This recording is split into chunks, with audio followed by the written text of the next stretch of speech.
أعوذ بالله من الشيطان الرجيم. Enggak?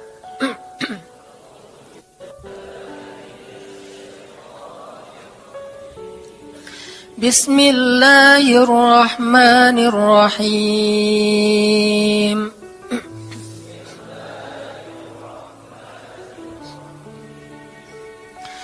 وإذا سألك عبادي عني فإني قريب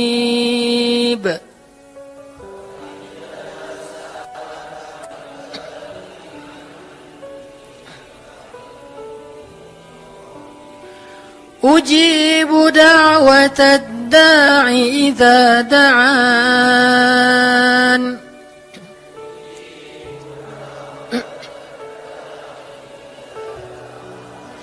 فليستجيبوا لي وليؤمنوا بي لعلهم يرشدون.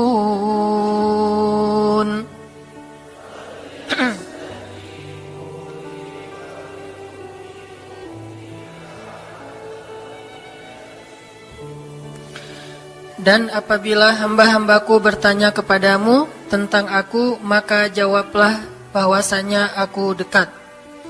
Aku mengabulkan permohonan orang-orang yang berdoa kepadaku apabila dia memohon kepadaku. Maka hendaklah mereka memenuhi segala seruanku dan hendaklah mereka beriman kepadaku agar mereka selalu berada dalam kebenaran. Shadaqallahul azim. Teman-teman yang dirahmati Allah Subhanahu wa taala, ayat ini adalah ayat, kalau kita kasih judul, ayat ini tuh janji Allah kepada orang yang berdoa. Janji Allah kepada orang yang berdoa. Makanya doa itu benar-benar senjata orang mukmin, melebihi senjata apapun yang dimiliki oleh seseorang. Paling dahsyat itu kalau punya doa.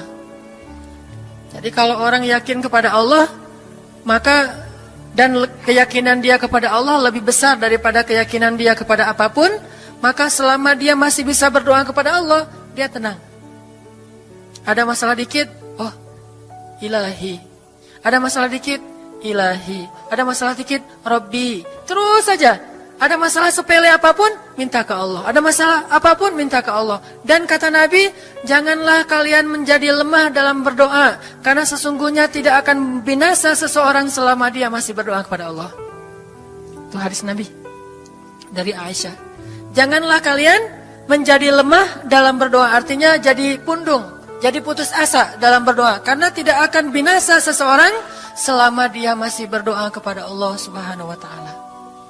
Jadi kalau kita masih terus mengharap dan meminta kepada Allah, kita nggak akan binasa, kita nggak akan kalah, kita nggak akan rugi. Dan kata para ulama, segala sesuatu di dunia ini akan pergi dan tidak kembali. Ini clue penting nih, bisa dicatat. Segala sesuatu di dunia ini akan pergi dan tidak akan kembali kecuali doa. Dia pergi dan dia pasti akan kembali. Segala sesuatu kalau udah pergi di dunia ini nggak akan kembali lagi. Kalau pergi di sini maksudnya pergi kepada Allah. Tapi kalau doa pergi ke Allah, dia pasti akan balik lagi kepada yang meminta. Satu-satunya yang pergi ke Allah dan kembali di dunia ini hanyalah doa. Makanya ayat ini kalau kita kasih judul adalah janji Allah kepada hambanya yang berdoa. Allah berjanji, apa kata Allah? Inni qaribun. Aku itu dekat. Maksudnya, gak mungkin aku gak dengar doa kalian. Begitu kita berdoa, kita pikir, Allah dengar gak ya? Jangan-jangan kok doa saya belum diijabah, kayaknya Allah gak dengar yang kemarin, saya harus keraskan lagi suara saya. Enggak, inni qarib. Arti inni qarib, aku itu dengar banget apa yang kamu ucapkan. Gak usah diucapkan, di dalam hati aja Allah udah dengar. Siapa yang pernah berdoa di dalam hati terus langsung Allah ijabah? Rasulullah. Coba teman-teman buka awal juz kedua. Ayat surat Al-Baqarah ayat 144. Itu gara-gara Nabi ada harapan di dalam hati tapi gak berani ngomong gitu ke Allah. Cuma dipendam di dalam hati doang. Tapi langsung diijabah oleh Allah. Ayat surat Al-Baqarah ayat 144. Allah berfirman, قد نرى تقلب وجهك في السماء فلنولينك قبلة ترضاها فول وجهك شطر المسجد الحرام وحيث ما كنتم فولوا وجوهكم شطره وإن الذين أوتوا الكتاب ليعلمون أنه الحق من ربهم وما الله بغافل عما يعملون. Jadi ceritanya orang Yahudi suka menghina kaum muslimin gara-gara orang Islam kalau sholat waktu itu masih menghadap ke Al-Aqsa, Palestina. Jadi kata orang Yahudi itu, lihat orang Islam mah fake, suka niru. Kita sholat menghadap Al-Aqsa, mereka sholat menghadap Al-Aqsa. Berarti agama mereka itu adalah agama yang meniru agama kita, nggak original. Sering diperolok-olok, setiap kaum muslimin sholat dihina sama mereka. Akhirnya Nabi ngerasa sedih. Wah, gimana ya caranya? Sehingga setiap sore Nabi berdiri di suatu bukit, kemudian lihat ke langit. Cuman gak ngomong, gini aja ke langit. Membatin, bayangin. Pernah gak teman-teman membatin ke Allah? Ini yang harus kita coba lakukan. Belajar membatin kepada Allah. Itu romantis banget. Jadi duduk sendiri. Allah, ngomong gitu dalam hati. Dan yakinlah ini korib Allah tuh dengerin. Jangan pikir saya kayak ngomong sendiri, kayak orang kurang waras. Enggak, Allah itu mendengar. Jadi kita batin aja sama Allah, ngomong dalam hati. Ya Allah, saya tuh lagi gini, ada masalah. Ngomong dalam hati kita. Please Allah, please gitu ya. Nah, itu kalau kita membatin, inni qaribun wa asirru qaulakum aw ijharu bih innahu alimun bidzatis sudur. Jadi Nabi nggak enak mau ngomong, ya Allah tolong dong pindahin kiblat dari Masjidil Aqsa ke Masjidil Haram. Soalnya daripada dikata-katain melulu sama orang Yahudi, mau ngomong kayak gitu tuh nggak enak sama Allah. Malu Rasul ke Allah. Masa kiblat aja minta dipindahin. Akhirnya Nabi cuma ngelihat ke langit aja tiap hari.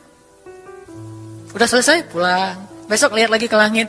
Turunlah ayat ini. Sesungguhnya kami telah melihat bagaimana kamu selalu menengadahkan wajahmu ke langit. Maka kami palingkan kiblat ke arah yang kamu sukai. Coba lihat. Turun wahyu untuk merespon doa Nabi yang bahkan belum diverbalkan. Belum diucapkan dengan kata-kata, tapi Allah udah ngerespon. Ini kan keajaiban doa nih. Cuman kita seringnya ngerasa udah minta berkali-kali kok nggak dikasih-kasih. Kita belajar sekarang. Rasul nggak usah minta pakai verbal, cuman membatin doang dalam hati, Allah udah ngasih. Pernah nggak teman-teman ngerasa kayak gitu? Ada kepengen sesuatu, tiba-tiba terwujud. Pernah kan? Tapi kepengennya yang baik-baik. Pengen misalnya, aduh, saya pengen banget umroh, cuman mau ngomong kayak gitu mah, saya mah orangnya kayaknya nggak mungkin bisa umroh kalau ngandalin harta. Orangnya nggak mampu, kerjanya juga pas-pasan, gimana mau umroh untuk makan aja susah. Tapi pengen banget dalam hati kita. Dan itu rindunya tuh rindu banget. Setiap kali ngelihat video atau tayangan di TV tentang umroh dan haji, menitikkan air mata. Saking kangennya ke Baitullah. Allah tahu itu dalam hati kita. Tiba-tiba ada jalan. Ada aja jalannya. Dan bisa dikasih sedekah, bisa juga hadiah, bisa juga door prize, bisa juga macam-macam. Pokoknya ada jalan aja, tiba-tiba bisa umroh. Dan saya sering banget membawa orang umroh. Di antara jamaah itu selalu ada 1 atau 2 orang yang umrohnya tuh miracle, keajaiban dari Allah. Ketika saya cari tahu alasannya apa, ternyata emang dia dari dulu pengen banget umroh. Cuman gak bisa ngandelin hartanya, Allah kasih jalan yang lain. Bukankah Allah itu memampukan yang diundang, bukan mengundang yang mampu? Kan itu yang sering kita dengar kan? Allah tidak mengundang yang mampu, tetapi memampukan yang diundang. Kalau udah Allah undang, pasti mampu. Kalau Allah nggak ngundang, walaupun dia mampu nggak akan bisa. Jadi Allah bukan mengundang yang mampu, tetapi memampukan yang diundang. Sehingga kita kalau hati kita kayaknya pantas diundang, Allah undang tuh. Begitu juga dalam urusan rezeki. Aduh, saya pengen kerjaan yang kerjaannya itu lebih halal, lebih nyaman, bisa sholat berjamaah tepat waktu, ada waktu juga buat keluarga, bisa juga berdakwah ke teman-teman. Akhirnya membatin kita itu karena kuat banget, Allah wujudkan. Ini artinya Allah qaribun, Allah maha dekat. Sehingga kalau kita pengen doa kita itu powerful, belajar dari as-siqah billah. Tips pertama adalah as-siqah billah. Percaya deh sama Allah. Percaya sama Allah. Jangan berdoa dengan ragu-ragu. Kayak kita datang kepada seseorang untuk minjem duit, tapi kita ragu. Dia nih kayaknya orangnya susah kalau dipinjemin. Kalau minta dipinjemin gitu. Ini saya lagi ada masalah dikit nih. Boleh minta bantu nggak? Apa? Gimana ya ngomongnya? Susah ngomongnya tuh ragu-ragu gitu kan ya.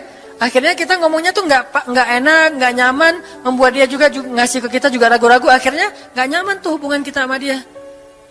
Tapi kalau kita yakin banget sama dia orangnya baik, kalaupun dia nggak ngasih dengan cara yang kita minta, kita yakin bahwa dia tuh pasti akan nolong kita. Sehingga kita akan curhat masalah kita itu dengan tulus. Bahwa kita punya masalah kayak gini-gini, bukannya kita mau minta-minta, cuman sifat dari manusia itu saling tolong-menolong. Kita beritahu masalah kita, dan kita yakin dia pasti akan nolong kita. Kalau nggak bisa ngasih duit, dia akan minta tolong kepada orang lain yang mungkin bisa membantu kita. Dia akan ngasih link, dia akan memediasikan kita. Oh, aduh maaf ya, saya juga lagi sekarang lagi butuh uang. Ini lagi nabung-nabung juga, sama kita mah lagi sama-sama pengen hijrah status. Cuman, nih saya kenal ada temen nih yang dia alhamdulillah orangnya tuh suka banget bantu orang lain. Mungkin saya bisa merekomendasikan, saya bisa bantu kamu, ayo kita jalan bareng, ngomong sama temannya. Pokoknya kita yakin dia bisa nolong. Nah kalau kita yakin, percaya sama Allah, Allah itu gak butuh perantara. Allah bisa nolong kita dengan cara apapun. Walaupun takdirnya udah ditulis, kamu tuh gak akan punya istri sampai meninggal dunia. Ya Allah masa gitu sih, gak akan punya istri. Ya Allah, tapi gimana masa saya mau hidup sendiri terus? Kamu gak akan punya istri, kata malaikat teh. Ini orang doanya kata kan malaikat dengerin doa kita ya. Kalau di hati malaikat nggak tahu, tapi kalau di lisan kita doa, ya Allah beri saya seorang suami yang benar-benar bisa mendidik agama saya. Kata malaikat, Neng ganti doa yang lain aja tuh Neng. Itu mah takdirnya udah ditulis, Neng nggak akan punya suami. Kata malaikat. Kita mah walaupun malaikat ngomong gitu, biarin aja. Ya Allah, Engkau Maha Rahman, Maha Wadud, Engkau bisa mengubah takdir. Kata malaikat, ya juga sih. Cuman takdirnya udah ditulis Neng. Ya Allah, terus aja tiba-tiba tok, assalamualaikum, waalaikumsalam. Ayahnya nemuin, ternyata pas kita nguping dari kamar, wah itulah calon pangeran kita yang datang untuk melamar kita, calon raja, calon imam. Malaikat heran-heran, wah subhanallah nih si Enang ini gak putus asa dalam meminta. Kita juga gitu, doa aja terus. Walaupun takdirnya sudah ditulis, karena Allah bisa mengubah takdir lewat doa dan harapan. Masih ingat cerita seorang ibu di zaman Nabi Musa dulu? Yang datang kepada Nabi Musa bilang, ya Nabi Allah, ya Kalim Allah, saya gak punya anak, udah tua kayak gini, bisa gak ya? Saya minta tolong Nabi Musa doa kepada Allah supaya saya punya anak. Kata Nabi Musa, bisa aja sih, gak apa-apa ibu. Ya udah saya doain, ya Allah, ini ada ibu minta anak. Kata Allah, ya Musa bilang ke dia gak akan punya anak, itu sudah takdirnya. Kata Nabi Musa, ibu maaf, udah ada jawaban nih dari Allah. Gimana ya Nabi Musa?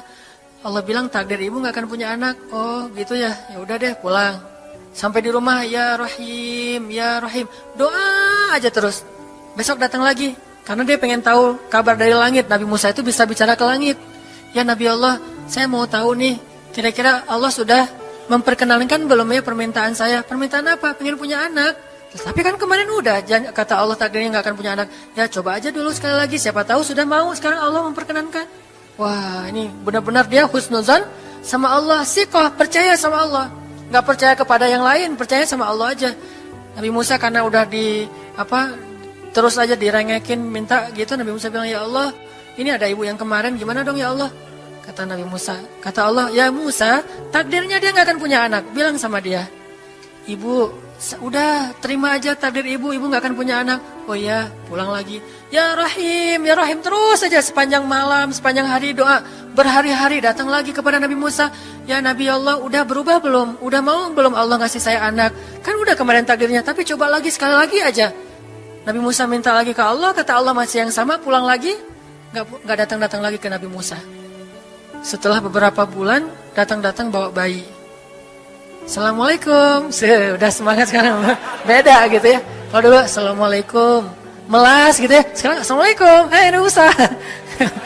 Kata ibu, ibu yang kemarin? Ya itu siapa? Anak saya. Anak ibu? Anak kandung maksudnya? Bukan nyuri. Nggak, anak kandung saya ini Nabi Musa. Wah, Nabi Musa nggak wah sih, subhanallah kalau Nabi Musa. Kalau saya mah wah gitu ya. Kalau Nabi Musa, Masya Allah. Nabi Musa tanya ke Allah, ya Allah, itu ibu yang kemarin katanya takdir nggak akan punya anak, kok bisa punya anak? Ceritanya gimana Allah? Ceritain dong, saya kok nggak update gitu informasinya, kata Nabi Musa. Allah ngasih update, kata Allah, Musa, setiap kali aku bilang dia nggak akan punya anak, dia terus berdoa dengan menyebut Ya Rahim, Ya Rahim. Allah itu kan senang banget dipuji, dan Allah lebih berhak untuk dipuji. Kalau kita senang dipuji nggak baik, kalau Allah senang dipuji, emang punya hak untuk dipuji kan? Allah senang dipuji. Dia bilang Ya Rahim, kamu bilang gak akan punya anak, dia bilang Ya Rahim, terus saja berharap. Wahai Musa, sesungguhnya rahmatku mendahului takdir. Rahmatku mendahului takdir. Akhirnya dengan sifat Rahim, Allah mengubah takdir ibu ini. Walaupun secara ilmiah gak mungkin punya anak karena sudah menopause. Tetapi Allah yang memiliki kekuasaan atas segala sesuatu. Nah, tips pertama adalah kalau kita pengen doanya powerful, melahirkan mukjizat dan keajaiban, adalah at-thiqah billah, harus percaya sama Allah. Pertama, percaya bahwa Allah Subhanahu wa taala itu Maha Kuasa mengubah apapun yang Dia kehendaki. Apa yang Allah ingin, Masya Allah kan pasti terjadi. Wa man lam yasha lam yakun. Kalau Allah nggak pengen, nggak akan terjadi. Jangan suudzon sama Allah terus bilang, nggak enak banyak minta, amal saya sedikit, mending saya beramal aja nggak usah banyak minta. Jangan memperlakukan Allah seperti kita memperlakukan makhluk. Orang kalau kita banyak minta, dia akan kesulitan, lama-lama dia akan merasa terganggu. Tapi Allah kalau nggak diminta, dia marah. Manusia kalau kita minta banyak-banyak, dia marah. Allah kalau kita nggak minta, dia malah marah. Masya Allah ya, luar biasa. Allah tuh senang banget kalau hambanya meminta. Sehingga di antara hamba yang paling Allah cintai, di antara hamba-hambanya, hamba yang paling banyak menengadahkan wajah dan telapak tangannya. Ilahi, ilahi. Minta sama Allah, Allah tuh suka banget diminta. Orang yang suka meminta itu bahasa Arabnya awwahun. Inna Ibrahim la awwahun halim. Ibrahim itu hamba yang awwahun halimun. Awwah, halim. Halim itu artinya menahan amarah. Awwah, da'a. Da'a artinya banyak berdoa. Kalau da' itu berdoa. Kalau da'a senang banget doa. Ada masalah dikit, ilahi, Robbi, ngadu aja ke Allah, manja gitu. Dan Allah tuh senang banget dengan hamba yang kayak gitu. Sehingga sampai Nabi mengatakan, mintalah kepada Allah walaupun cuman garam. Garam aja minta ke Allah. Sepele banget masalah kita. Ya Allah, mudah-mudahan nanti nggak macet ya. Minta sama Allah. Kok macet ya Allah? Ya biar kita sabar. Udah tahu jam macet berangkatnya telat gitu ya. Jangan salahin Allah. Tapi minta, bilang, biasakan kita tuh komunikasi sama Allah dengan manja. Ya Allah, mudah-mudahan saya bisa jawab ujiannya. Udah belajar sih ya Allah, cuma nggak tahu kan semuanya di tanganmu. Minta ke Allah. Bismillahirrahmanirrahim. Makan ya Allah, ini rezeki darimu. Makasih ya, makan. Kalau bahasa lainnya makasih, alhamdulillah. Alhamdulillahilladzi at'amani hadza wa razaqanihi min ghairi haulin minni wala quwwah. Hafal tuh? Kalau enggak hafal, udah aja bismillah lah. Alhamdulillah gitu. Bismillah ya Allah, Masya Allah nih rezeki darimu. Udah selesai makan, udah sendawa gitu. Alhamdulillah, Allah baik banget. Ngomong sama Allah, sering-sering komunikasi sama Allah. Dan Allah itu wa huwa ma'akum aina ma kuntum. Dia bersama kalian dimanapun kalian berada. Bersama ya, bukan ada. Kalau ada itu beda. Allah di mana-mana itu beda. Tapi Allah bersama kalian itu artinya Allah melihat, Allah mendengar, Allah menyaksikan, Allah mencatat, Allah maha menilai bersama kita. Kalau ada dia bertempat. Sehingga nanti kalau ada anak bilang, "Mah, Allah di mana?" Allah ada di mana-mana, Dek. Ntar dia malah karena cerdas, kalau gitu di WC juga ada, kan nggak boleh kan? Ini jawaban yang keliru, kurang filsafat. Allah itu bukan ada di mana-mana.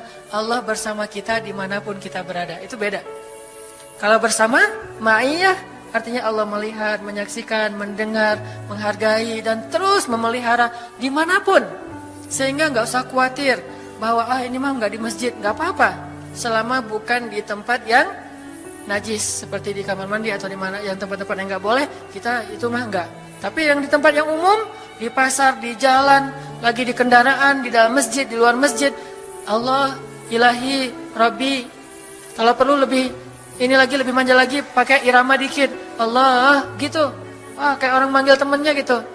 Atau kita miss call Allah dulu, ya Allah, udah nggak ngomong apa-apa. Itu miss call, miss call Allah. Ngapain miss call? Caper, kangen sama Allah. Allah, Allah, gitu lagi. Itu zikir kan?